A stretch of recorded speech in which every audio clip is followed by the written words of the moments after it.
Welcome back to Sack & Co. You know, allergies are rough, and depending on the season and the person affected by them, it can certainly feel like there's no possible end in sight. However, thanks to some powerful fruits and vegetables, there is, and guess what? It's completely natural. Another way to build up the immune system is to keep active. If taking part in this...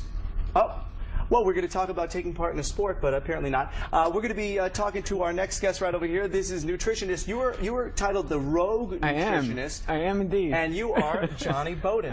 Thank you very much for coming. I'm glad to be here, Raphael. So you're going to talk about how natural remedies can help in the fight against allergies. Mm-hmm.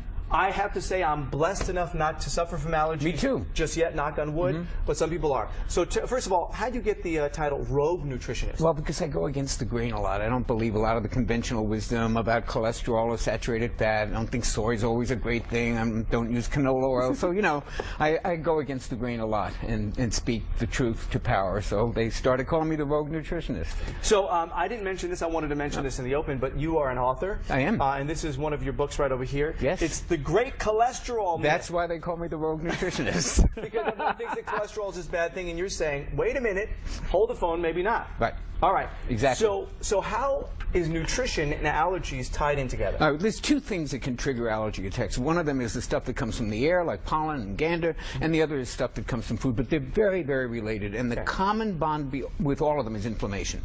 When you have an allergy attack, you're feeling inflammation. When you have an asthma attack, you're feeling inflammation. So lowering inflammation helps prepare the body to, like, fend off the effects of some of the allergens. Right. Okay. You know, allergens are kind of like a storm.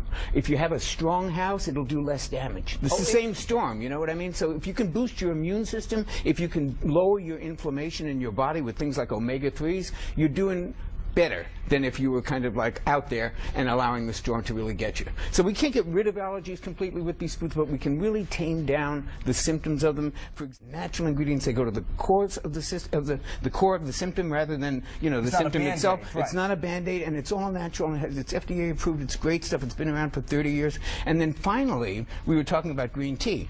One of the reasons I love this, for not just specifically for allergies, but for inflammation in general, is that stress exacerbates all your allergic reactions. Stress can bring on an asthma attack. It can bring on an allergy attack. It can do all kinds of things to make things worse. Right. So lowering stress is a very important part of an anti-allergy or anti-inflammatory kind of a protocol. And I like drinking green tea. I also like looking for products. I know we can't show this, but Suntheanine is the purified ingredient in green tea that actually gives you calm, clear focus, lowers stress. They're starting to put it into energy drinks now, bringing the caffeine down, adding the Suntheanine. So look for things with Suntheanine. Also, real quick.